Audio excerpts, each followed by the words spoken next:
Hey everybody, welcome to another Tuesday live stream. It might help if I focus on myself real quick. There we go.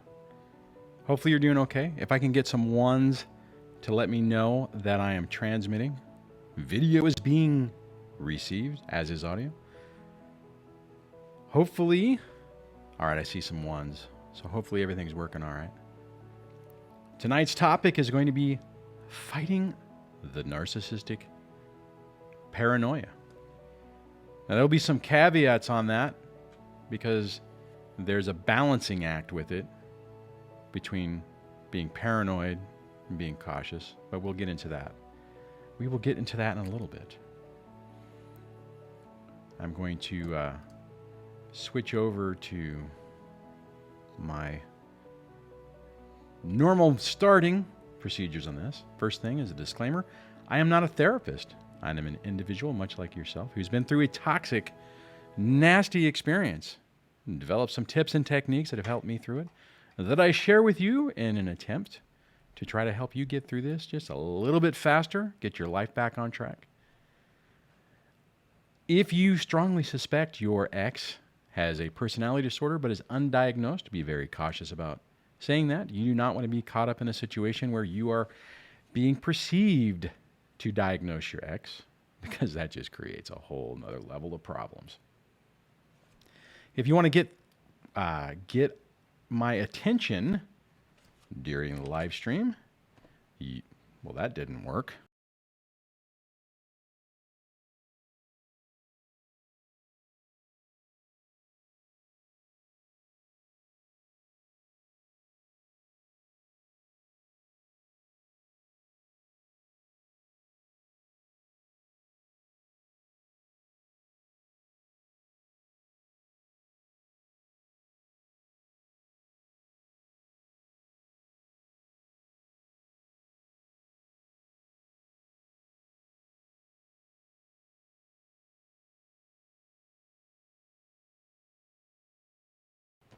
That's because I hit the wrong button. I'm hitting the wrong button all over the place.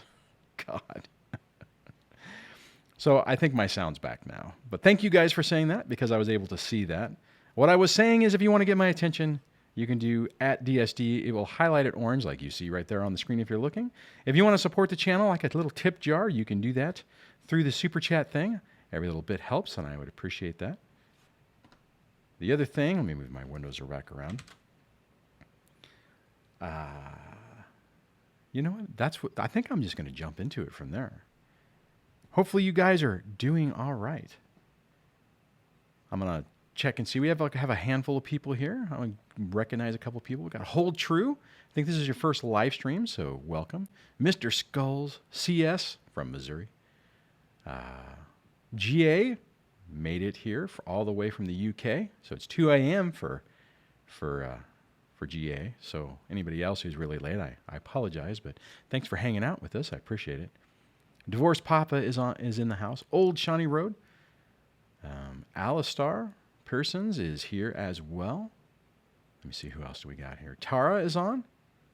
I always mess up that. I always have a hard time with Tara. Is it Tara or Tara? I don't know. I'm going to go with Tara. Lyle is on. Hey, Lyle, glad you could make it. I'm going to add Lyle as a moderator. So if there's any issues tonight, he'll be able to cull the comments. I think our other moderators are busy. Kylie's on. Measure Twice. Tina Henry, haven't seen you around in a while. Leslie from Spiritually Empowered Coaching. I know it's late there, so I know she probably won't be here too long. All right. So anybody else I missed, I apologize. But let's jump into tonight's topic. And what I'm going to go over, if I hit the right button here, narcissistic paranoia. And I'm going to go through 3 different areas that I think are really important in this. And the first part is living in a state of fear, questioning yourself if it gets better, and then on the ongoing process of healing through this.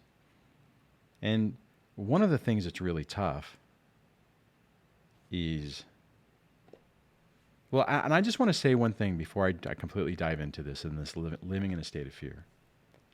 Sometimes things do happen, right? So that's part of the problem on this when it starts is because all of us have heard this horror story. Some of us have been victims in this. Well, we're all victims, but what I mean is that the worst case scenario has happened. So you can get yourself in this, and I did this. I got myself in this mode. It was like, oh my God, I'm going to lose my kids. Everything's going to go wrong. She's going to be able to get everything, move out of state, because that's what she was saying she was going to do.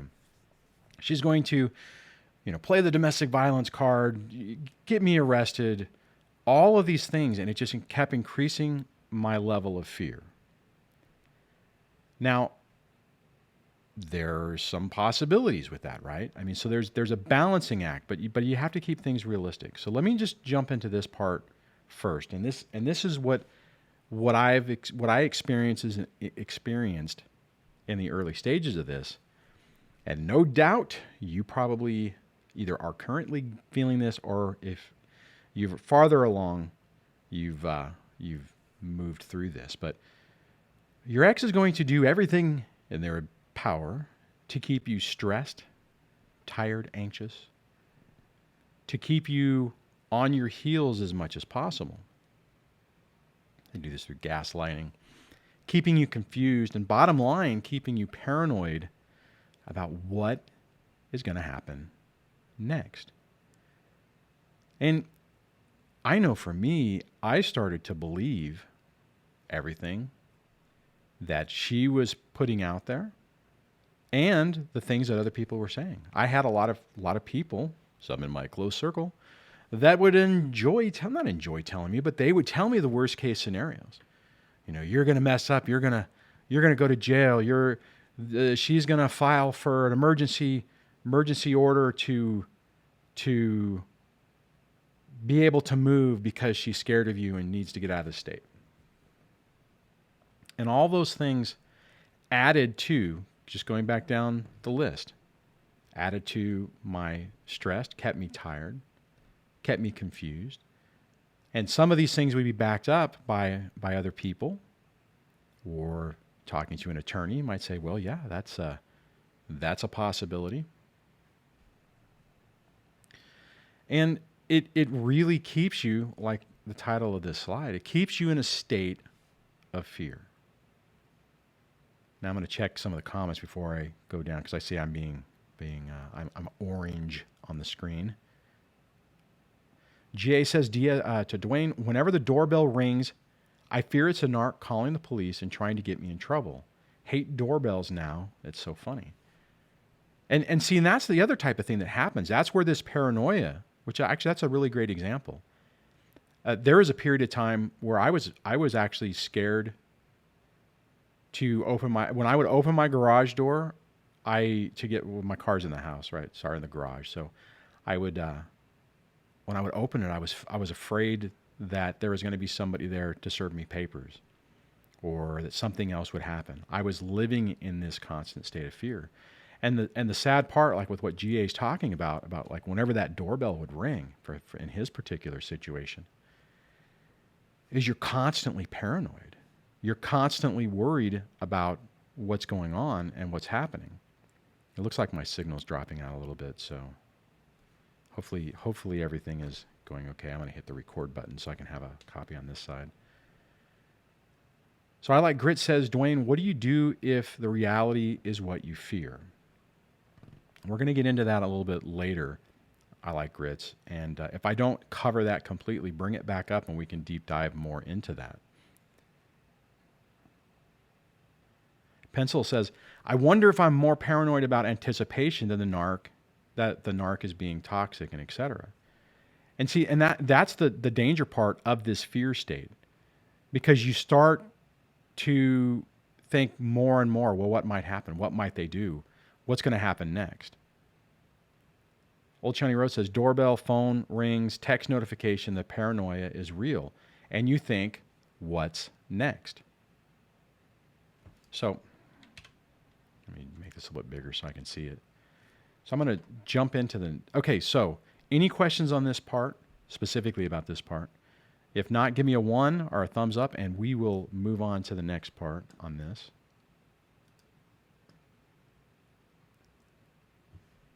Hey, James is on.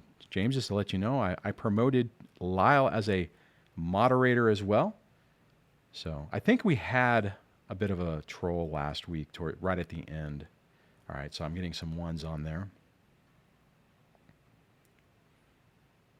E says, how do I set the ringtone to my phone to the Darth Vader Emperor's March, but only if my ex ever calls? On an iPhone, you can do that. You can go in and customize the ringtone for an individual person. So you can actually do that. I actually did that for a while. And the problem is I normally keep my phone when I'm driving up on the dash, so it can be seen. And at one point, something happened with the ex, and I'm like, oh, dear God, I can't do that with the kids in the car. So, all right. So let me move to the next part on this is, does it get better? Well, obviously, if you're watching this channel, you know that it does. But here's the thing. Sometimes these things do come true. Sometimes the fear, and that was what, who asked that? Let me scroll back up. Actually, I don't see it. Can't remember who said that. But the person who mentioned, well, what if it's real? That's part of the problem is sometimes things do happen. But oftentimes what happens is it's a feedback loop from getting paranoid, getting stressed and anxious, and making mistakes. See, this is why it's really important to get a handle on the paranoia as opposed to what's real and being cautious, because then you can approach things in a much better way.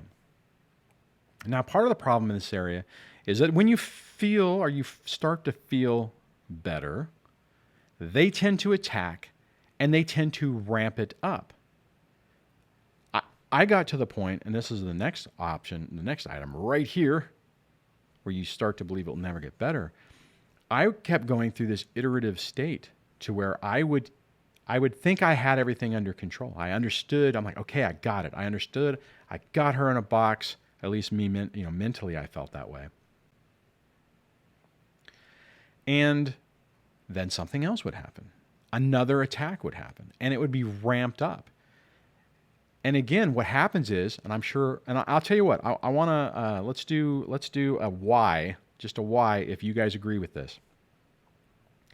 You start to feel that it'll never get better, because every time you feel like things are, like you've gotten over that hump, it's like they come back, kick your leg out from underneath you, throw you on the ground and start kicking dirt in your face.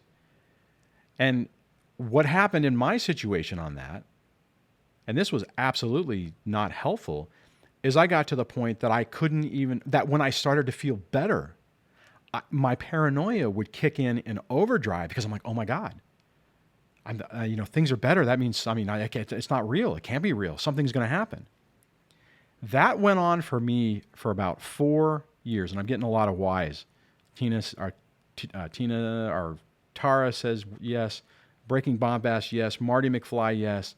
Divorce Papa, yes. Measure twice. Okay, so a lot of us have experienced that.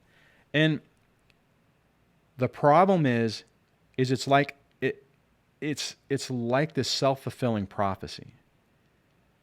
And again, it makes you feel like you're trapped. It makes you feel like you're never going to get better.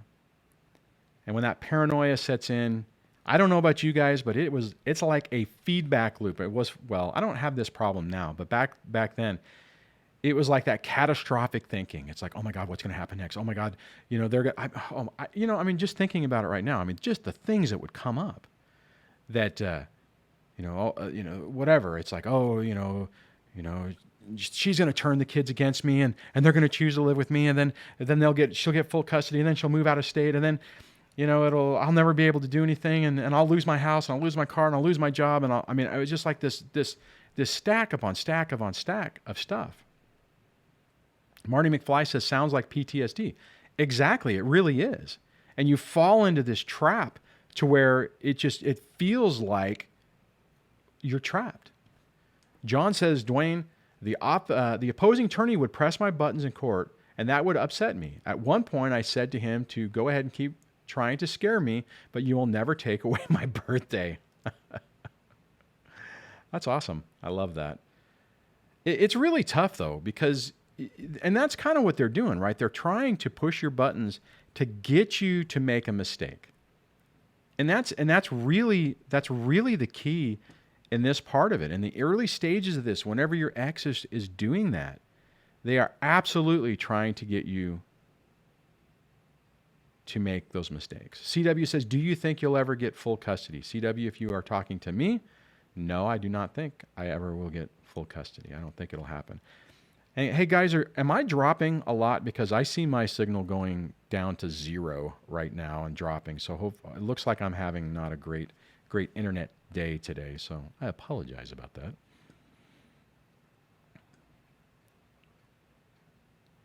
All right, let me look at some of the comments of where we're at.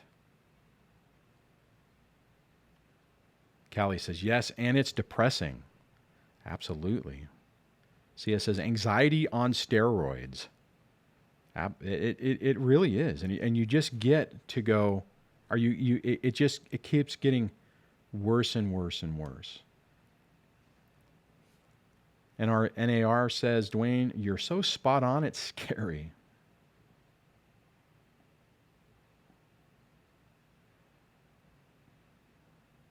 Well, I don't know why that was held. Mr. Man, where'd it go? Darnell. Oh, there it is. It says, Duane, I saw my autistic son for the first time in a year. Congratulations on that. I asked him if he loved me. He said, of course I do. I spent a few hours together. My lawyer did a great job. Well, that's awesome, man. Very good for you. Congratulations on that. And guys, here's the thing. And I'm going to use Mr. Man's example on that. You know, if you can persevere through this, not fall for the paranoia, not fall for the trap, most of the time, obviously not always, but most of the time, if you can do what you need to do and without making a mistake, this stuff will get undone. Now, I know Mr. Man's in the early part of it, but and it is absolutely not fair or right that we get put in a situation to where you have to fight a year to see your child or longer. I mean, it's not. I mean, unfortunately, this is a situation, or these are the situations that we get thrust into, and we have to navigate it. And it's really critical to navigate it in a proper way. Let me move on to the next. Are we good for that one? If you guys are ready to move to the next part, give me a 1. John says, Duane, the psychiatrist I knew told me it's chronic PTSD and to get out of court. It's bad for everyone and will damage the kids. Oh, I absolutely agree with that. I mean, but the caveat is, and John, I'm sure you agree with this, is that you have to, you have to fight what you have to fight for. I mean, I would not recommend just saying, well, okay, I need to get out of court, so I'm just going to agree to whatever, let them have everything, because that creates an extra set of problems. Which, see, that's the tough part about this, is because all of this stuff leads into your stress, your anxiety, the paranoia, because it's this constant wound. Which is, I would highly encourage anyone who's actually still in active litigation, minimize your contact or your attempted communications with your ex. Force it through the attorneys, because your ex typically will use you wanting to save money and trying to make this easier to get access to you to create more problems. Now, if you feel like you need to do some of those interactions at first, in the off chance that maybe your ex isn't that toxic, be my guest, but just keep your eyes open so that if and when it goes south, that you can pivot your approach and minimize their ability to gaslight you and push your buttons. Pencil says, and always wondering who with people are toxic in general, or narcs with being paranoid. See, that's a good thing. That's a good point too, Pencil. And I think that did happen to me. You start getting to the point where you feel like you can't trust anybody, that everybody is, I wouldn't say out to get you, but has nefarious undertones. And it creates, again, it goes back into what I was talking about a moment ago with that self-fulfilling prophecy of things, you thinking things are going to be horrible and then them it happening. Now, it doesn't always happen that way because I sat there and freaked out and thought I was going to, get arrested at one point and all the different things I was talking about and the allegations that were being thrown around and what I was being told scared the crap out of me. And I can say that had I responded to any of those things in a really bad way, it could have, that prophecy in my own mind could have been fulfilled by my actions. You have to really be careful about it. William says, Duane, my baby mama tries to start arguments every day via text so she can use it against me. Absolutely. That's a very common thing. And William, I would say, make sure, you follow hybrid no contact and minimize those communications as much as possible. I personally don't like doing text because it's too much of an opportunity to respond quickly. That's why I like email, because it takes a little bit more effort to get to it. But just don't react to those provocations. GA says, criminal court in 2 weeks, Monday, sleepless nights kicking in again. Yeah, that's and see, that's the pivot point between, see, the problem with that type of stuff is you're really in the midst of it and there's serious consequences, right? You're already, things have been ramped up. So it makes it harder to be calm because of everything that's on the line. I hope you're doing okay, GA, because that has to be really stressful.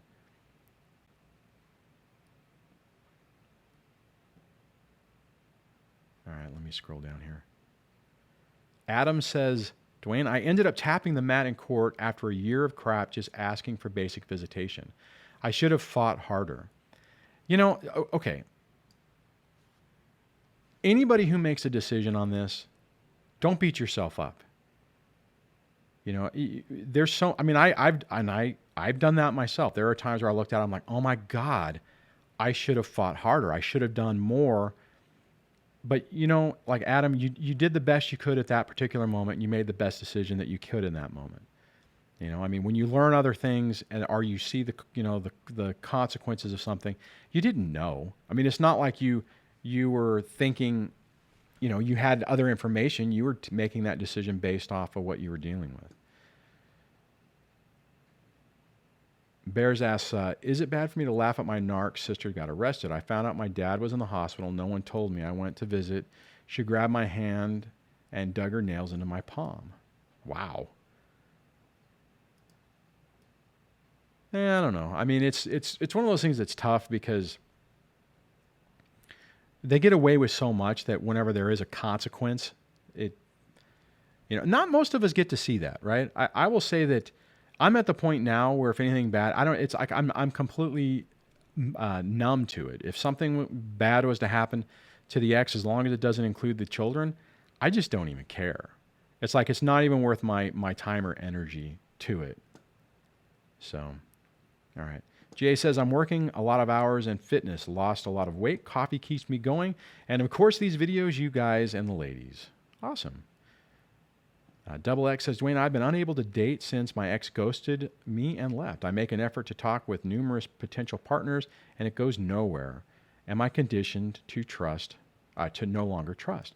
Well, see, and this actually does kind of fall into this is, right now, Double X, it's not even worth it. You need to work on yourself, dealing with, healing from what's happened to you, dealing with your own PTSD, before you start dating anyone else, because you're basically setting yourself up for failure. And whenever, I know this is a little off topic, but whenever you get into a relationship after this and you haven't healed, even if you find somebody good, the person that you really deserve to be around, oftentimes that in and of itself, being treated positively can be a trigger and send you down a dark path. That happened with Debbie and I. I hadn't completely healed from it, and the fact of dealing with somebody who was actually a good person just brought all of that other trauma back. Plus, there were some other things that were going on. Actually, it started out okay, and then when the ex found out about the new relationship, it just it went down the pit of hell. Okay, so I want to get into the next part about this, and that's the ongoing healing. And part of this is realizing we give them more power than they ever deserve. Now, the caveat with this, what I was talking about a moment ago, that doesn't just mean be blindly like, they have no power over me and you set yourself up for a problem. Yes, they still can do things, but oftentimes we take the risk or the potential risk and amplify it so much that we are in, like I was talking about at the beginning of this, we end up in this state of fear, unable to even move and really deal with this. And the key on this is as you start to heal, you start to calm yourself down. You start to recognize what's happening and slowing yourself down, giving yourself an opportunity to breathe, and that really starts to change the dynamic. And on that, the thing on that is you get into this point to where you start to realize, or you start to frame things in a way of what's really realistic of what they can do. Like, for instance, and what I was talking about in my situation and my fear is that she was going to win full custody. She was going to say, well, since I have full custody, I don't want to live in California. I want to live someplace else. And then the court would say, yes, you can. And she would gallivant across the country, and I would basically effectively no longer have a role in my kid's life. And on top of that, I would be completely financially destroyed. I would have had to live in someone's, rent someone's room, which I did have some people who offered to do that. But so I had this mode, or this thinking that that's what's going to happen, right? I was so fixated on it. And I wish that I could have realistically been able to get past that fear and say, okay, barring any type of domestic violence issue or anything else, the likelihood in the state of California that she was going to be able to get full custody and do a move away was as close to zero as you possibly can get. At one point during the custody evaluation, and she announced that I am moving, and I freaked out. My paranoia, my fear went into overdrive, and I couldn't see what was being said. I couldn't read between the lines of what was being said because I was so fixated, like, oh my God, this is going to happen. When you get into that mode, you really risk making mistakes. And I could have said some things or did some things or whatever that could have made that whole thing happen. But again, it's about being realistic on what they can do. The other caveat I want to throw on this is be incredibly cautious when you're in this state, how you decide to communicate with your ex. Because sometimes I can be a sarcastic person. I could say things for effect. I could try to illustrate a point in a way that would be bad. And if you do that, had I done that, had I given her the ammunition to validate her concern that she was trying to say that I was a dangerous person, and she was really pushing that. She was going for it. I would have been in a bad situation. If I would have done anything, made any mistake, then it could have made it realistic. But by not doing that, it's really not that realistic. Another example I will say is if you have a standing custody order, things have been going, whatever it is. You have 80-20, you have 50-50, you have 100%, whatever it is. If that's been going on for a while and now all of a sudden your ex is saying, I'm having full custody or I'm going to do whatever, realistically, the likelihood of that happening is incredibly low. Now, the fear of it is pretty high, right? You're like, oh my God, what if they win? Well, you have to look at it like, what is what is the likelihood of that really happening? Now, double check with an attorney, ask some questions. Courts make mistakes, make sure that if they do win, that you can appeal the decision. Just because a judge says something doesn't mean it makes it law.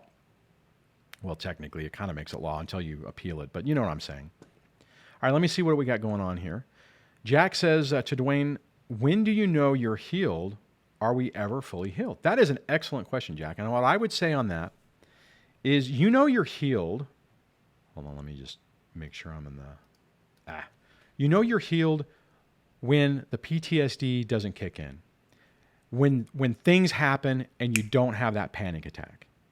When, like for instance, a few months ago when I was talking about that letter I got from Child Support Services about the arrearages for my middle daughter, the fact that when I got that, I had no stress response to it. I actually laughed. That's when you know you're healing on this. And that's why I often say it's really important to look at those triggers and to see how you're responding to them. They're not fun, but they are an excellent gauge of the progress you're making, how you're doing, and what you need to work on. For instance, early on with this, all of us have those issues more than likely. And give me a 1 if you guys have had this, and I'm pretty sure every one of you guys is going to say this, that had the stress of those PTSD attacks whenever you saw their car or you saw their name pop into your phone. When you'll notice after time, as you start to heal from this, it doesn't have the same impact.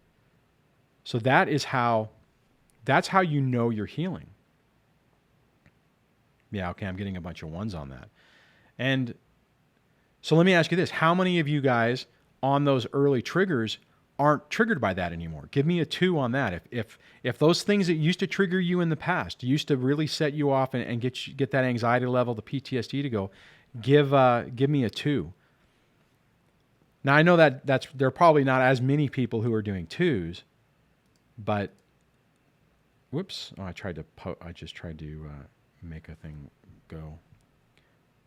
All right, see, some of you guys are saying 2. See, and that's the thing. That's how you gauge it. You look at those things. I mean, and what I would say, you could even make a list of those things that bother you, and then start ticking them off. It's like, oh, you know what? I don't have anxiety when I see the car. Because I don't anymore. Used to be when I would see her car, the Dodge Grand Caravan, I would have that tightness in my chest, and I don't. Now, granted, she switched cars, but even the car she's driving now, it just doesn't bother me anymore. God, my signal keeps dropping in and out. That's very annoying.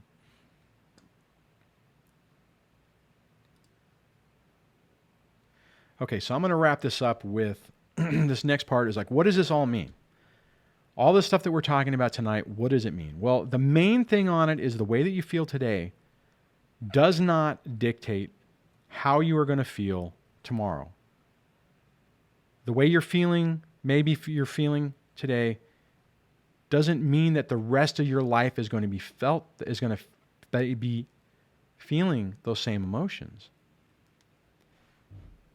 That's a big one, I think, to really put out there, because I know for me, I often thought, oh my God, I'm going to feel this way forever. I'm going to have those panic attacks forever. I'm going to have this sense of dread forever. I'm going to have this paranoia forever. It's not true. It's in that moment, but it's not the way it's going to be forever. CS says, I'm sick of being triggered. I guarantee you that's the way I felt on that.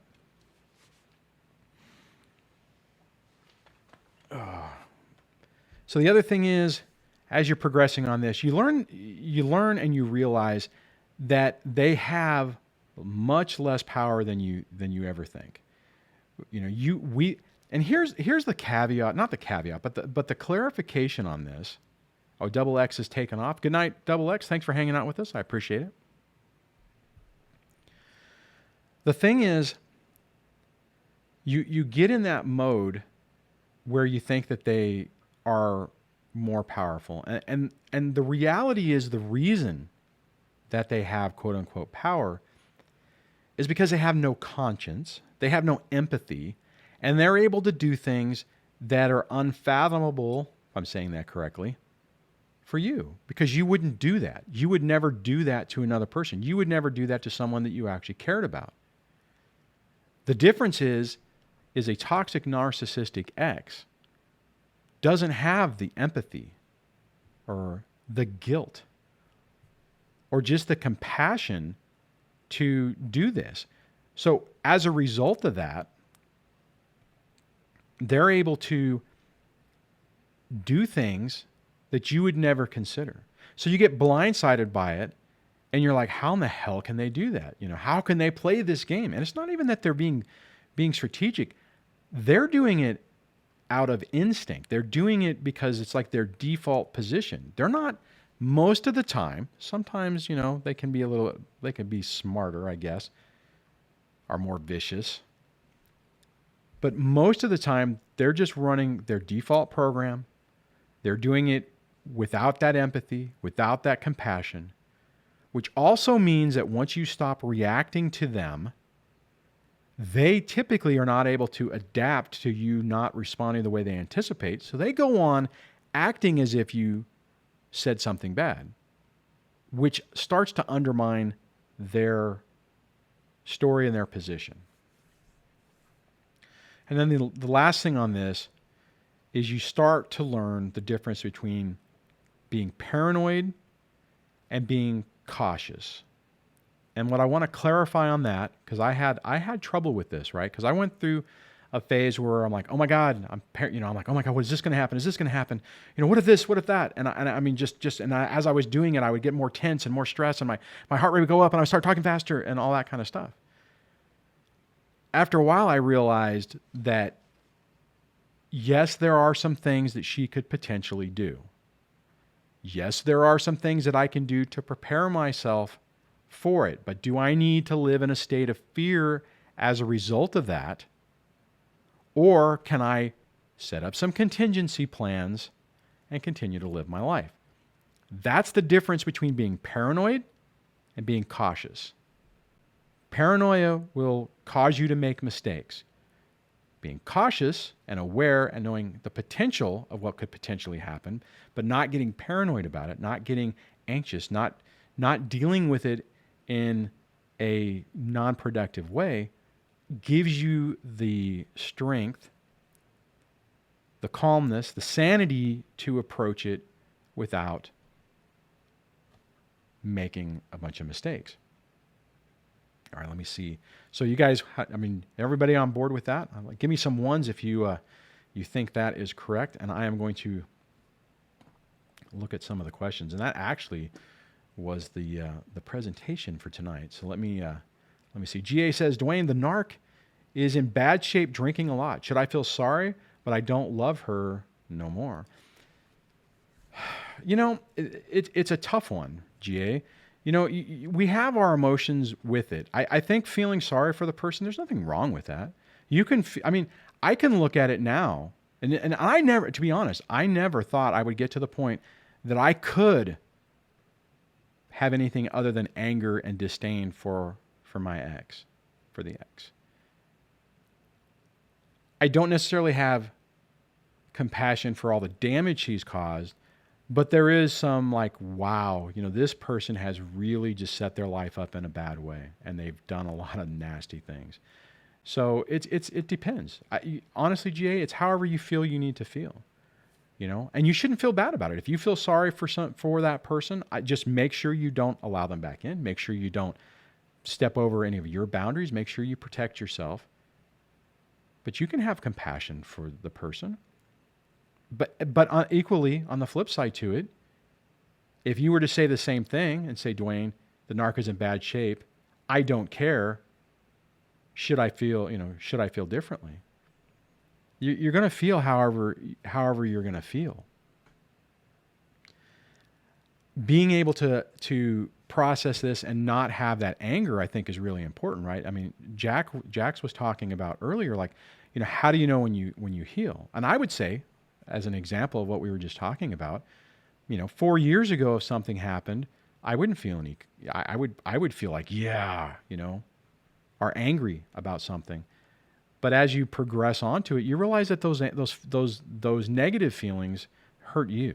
They don't necessarily do anything positive on this situation. Whoa, everything went. Lyle says it's tough to be the one with compassion. Yeah, actually it is. Yeah, very true. Lyle also says you hit the nail on the head.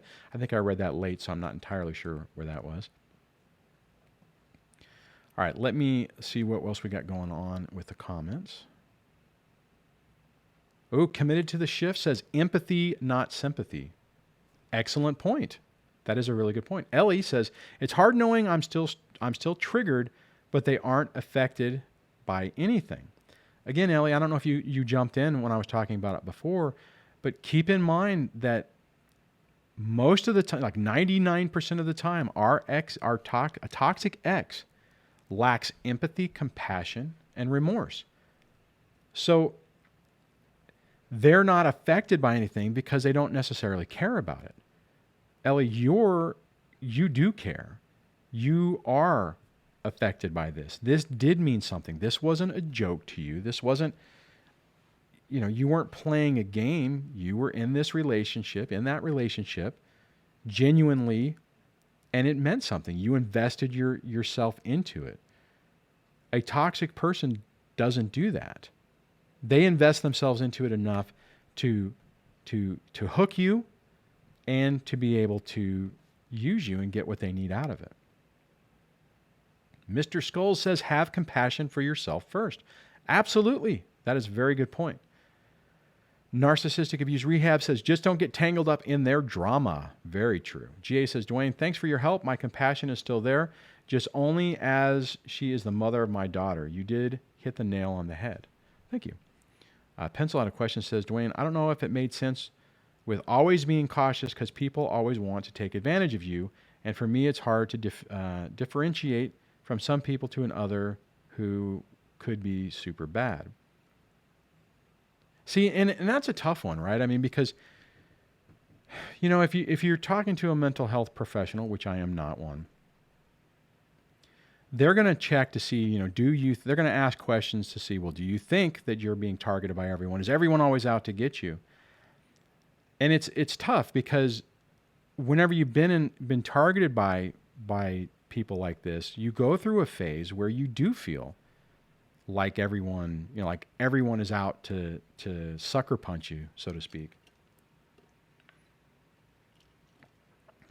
So, all right. Chad says forgiveness and forgetting are not synonymous. Forgiveness is for me, forgetting is for them. Never forget. Yeah, that's an excellent point. See, and that's a really good point, Chad, because I often struggle with that because I would forget, and then I genuinely want to help people, I guess hence the channel. And there are times where there were people I knew who were really toxic and really negative toward me, even dangerous, even in my professional world. And I really had to work hard to not intervene to help them. I did have some of that with the ex at first, and then after a while, just getting poked in the eye constantly on a reoccurring basis, boop. It was one of those things where you have to start making a change to where you're protecting yourself. MFA says, Duane, I struggle with questions from my daughter about her mother. She hasn't seen her in almost a year now. See, that's a tough one. And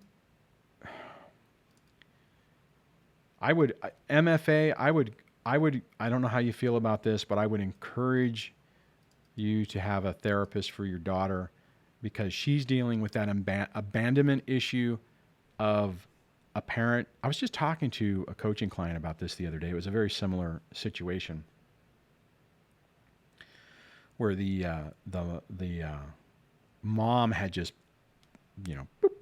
vanished and was not showing any interest in her child.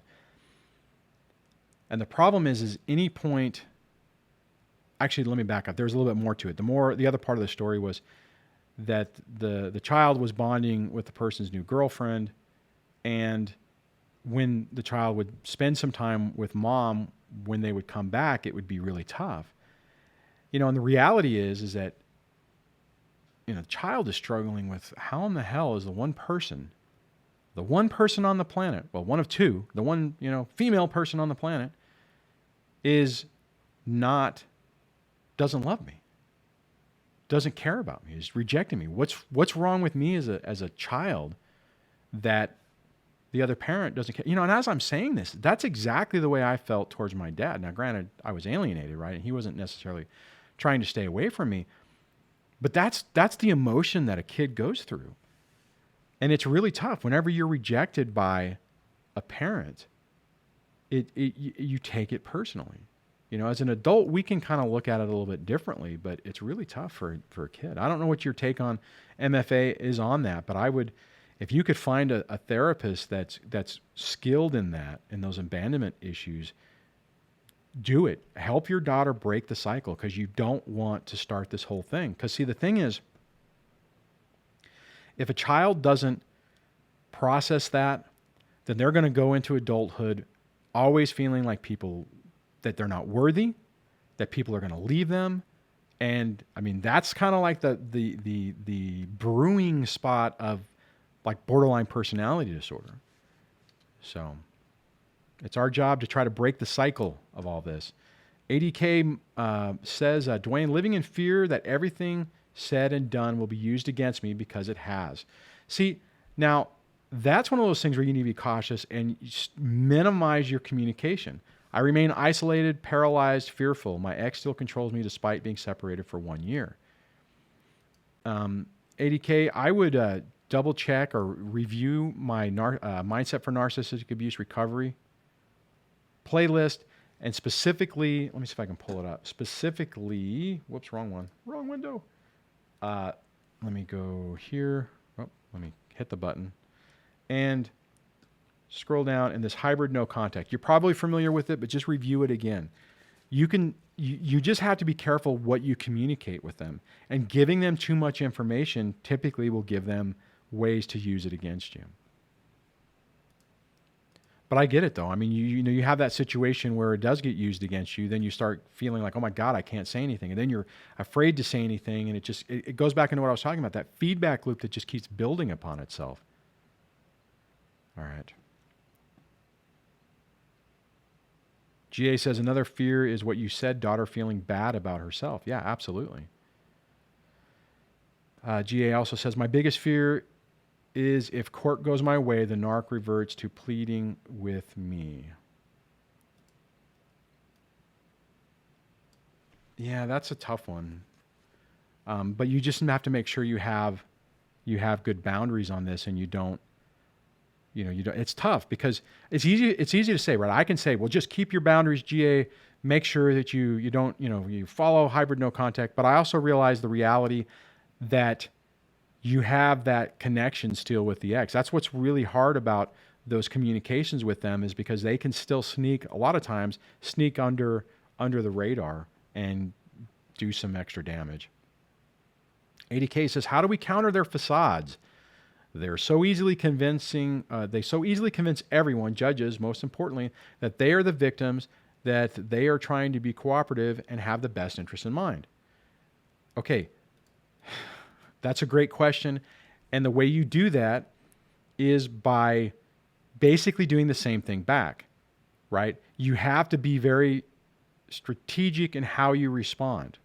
And it's really tough because when someone's playing that game, it's really easy to manipulate you to make mistakes, right? Let's see, if you're going no contact and the other person and you're doing it to protect yourself, the other person will absolutely use that to say, well, you won't, ADK won't co-parent, won't talk. I send emails, they get ignored, nothing happens, right? So you have to do a thing to say, okay, look at their facade and how could you counter it? Sometimes that means agreeing to things that you don't want to, but okay, for instance, let me use this as an example. I knew going into my divorce that the kids would be much better off with more time with me, is what I felt. Now, I could have gone in and said, I want full custody, but I also realized that it would completely undermine my argument and make me just look like a vindictive ex. So I didn't do that. I'm like, okay, can I come up with a legitimate reason that makes sense? The answer was no. I was hoping that with the custody evaluation, maybe they could make that determination, but I wanted to make darn sure that I was throwing things out there that are reasonable. Now, the problem is, ADK, is here's the thing. Let's say, for instance, kind of like the opposite of what I was just talking about, that your ex is a toxic person, but you can't prove it because they easily convince everyone that they are the victim. If you go in and let's say they're saying they want 50, all I want is 50-50. I just want to see my child. She won't let me see my child, right? The problem is what is your action to that? For instance, if you, without any other information, without any other documentation, without a diagnosis of a personality disorder, without domestic violence things or anything else, how can you make the argument that you need full custody and he should have supervised visitation, right? And the problem is that in those situations, if the narcissistic ex can play the cards right and then you play in your part, then everyone else is going to say, oh, okay, all right, ADK is being vindictive, playing the system against, well, she's part of the problem, right? And then you undermine yourself. So like what I'm saying is in that situation, you almost get to the point of like, how do you counter it, right? And I mean, it's one of those things where I would say, like talk to your attorney and say, okay, well, what's realistically going to happen? I mean, if this is 50-50 and that's what you're going to get to, then stop at that, right? Come up to an agreement on that. And I think in my situation, what happened is the ex was saying, no, he's a monster, full custody to her, every other weekend, standard visitation, yada, yada. And as soon as the custody evaluation came back and said, no, there's no reason for that, they folded. Well, I think part of it was money and stuff too, but you have to look at what is your role in falling into that? I mean, if they're able to convince everyone and you are coming across as the person not able to be putting the kids first, even though you are, that you have to really look at that, right? I mean, and it's a tough thing. It is tough. So, ADK, let me know what you thought about that, if I was on point with that. So, all right, while I'm waiting for ADK to respond, let me look at what else is going on. And anybody who wants to support the channel and buy me a coffee, you can do that with a super chat.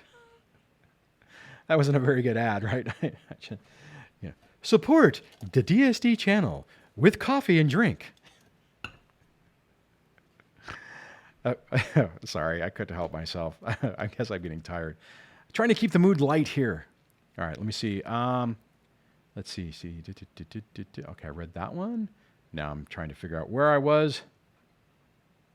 Oh, speaking of that, James says no sleep study fund. Yeah, I just got notification that my insurance, which is a PPO, rejected my sleep study. Said, nope, no sleep study for you. So that was interesting. I don't know what the heck happened with that. Let's see. God, I misplaced where I was. Got an itchy eye. MFA says, Duane, thank you. I'm moving towards getting her a therapist currently. Awesome. That is outstanding. So thank you very much, CW, for the super chat. I appreciate that, for the coffee fund. Let's see. I scrolled down too much. GA says, my crushing blow, which I know won't happen if my father-in-law brings my daughter to the court trial. Are you saying crushing blow to your ex or to you, GA? Aaron in Australia says, Duane, how do you stay calm in front of the kids when there is so much drama winding you up that the kids aren't aware of? That, Aaron, is an outstanding question. You need to protect yourself. Okay, let me back up, because there's two ways that this comes up. For me, the way this happened is I would have the kids. They would be running around the house, having fun. I would be doing okay because, hey, I have my kids. And then I would hear, ding. Oh, I have a new email. Who might that be? Satan. And it would completely derail me. Aaron, make sure you don't check anything. Dude, don't check your mailbox. If you're stressed about stuff like that, focus on when you have your kids. Everything else, push it out. Don't allow it to interrupt. Your ex, more than likely, especially in the beginning stages, will do everything in their power to try to push your buttons, boop, from afar, especially when you have your kids. Because, Aaron, they want you to not remain calm. They want you to be stressed. They want the kids to see that. They want the kids to come back and be, oh, Daddy's, it's not fun at Daddy's. Daddy's always upset. That type of thing. So that's how you do that. And then you start to focus on what you're doing with the kids. You're like, okay, this is my time with them. Put everything else out of your mind. I know it's hard, right? And you will have to do things like, it may be putting your phone away. It may be not checking your computer. It may be unplugging your house phone. It may be not even going out and checking your mail for the day or 2 or 3 or whatever when your kids are there. Aaron, let me know what you think about that and if that sounds helpful. Let me see what else we got. Divorce Papa says DSD. Where's the DSD logo on the copy? Oh, man. Well, the problem is I use this all the time, and I don't really want the kids to go, Dad, what does DSD stand for? Nothing, guys. Don't look it up. Anyways.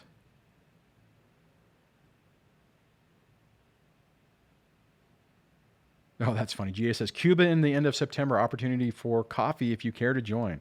Would love to, but I doubt I'd be able to do that. John says, Duane, there is a judge who wrote a piece of law in a law journal about women abusing restraining orders for full custody. She made a case that women who use these and hold an RO against men need proper proof.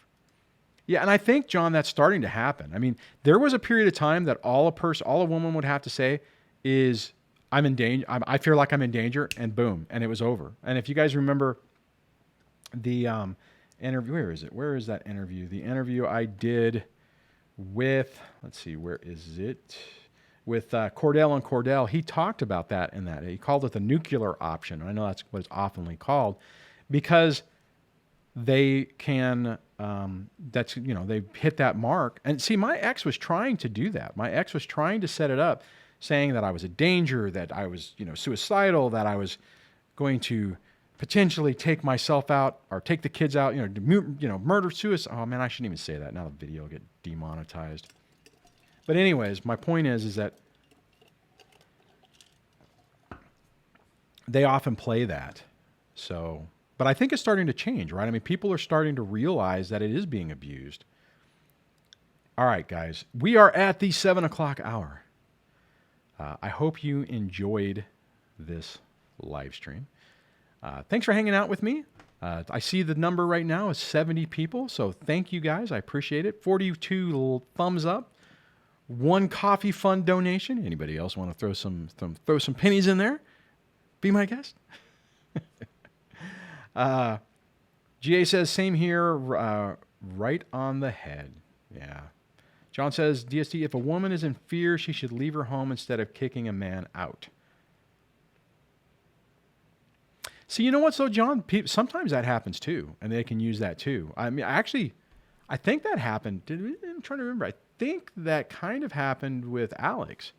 I'm not entirely sure. I may be missing his story. All right, guys. Thank you for hanging out with me.